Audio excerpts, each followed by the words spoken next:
Masarap talaga itong Graham bars, pero na-try nyo na ba ang peach flavor? At dahil trending na trending ang Graham bars na pambenta, gumawa naman ako ng ibang flavor. At ang version na to hindi nakakaumay sa tamis. Mas maganda ang outcome kapag matagal-tagal naka-freezer at hindi rin tayo gagamit ng aluminum foil. Simulan nating i-prepare ang isang lata ng Jolly Peach Halves.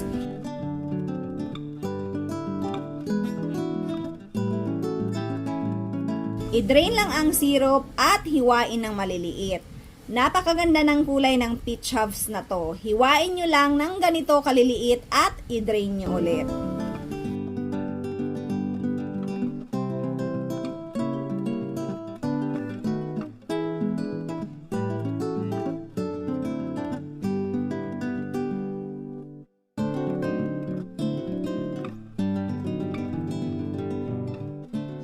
Gumamit ako ng 2 lata ng sweetened thick creamer.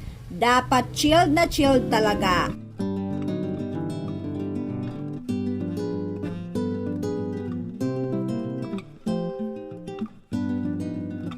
At 2 pack ng all-purpose cream.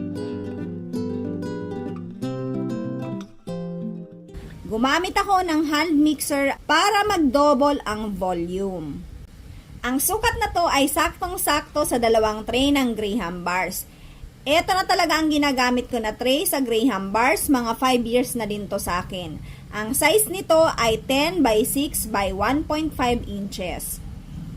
Yung una kong ginawa nito, binasa ko ng milk, pero mas gusto ko yung di binabasa kasi lumalambot masyado ang Graham cracker.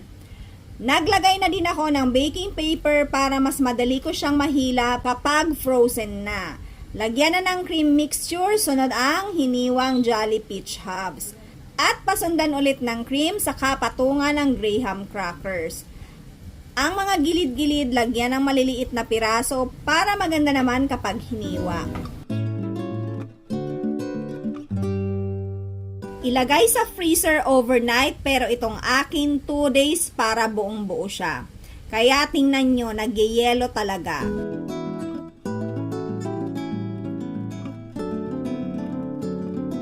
Madali na din lang tanggalin kasi may sobrang baking paper, madali lang hilain.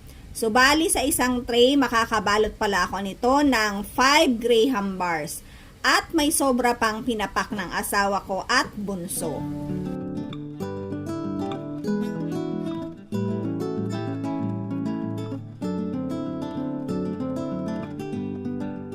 O diba, napakaganda ng outcome ng Graham bars na frozen na frozen.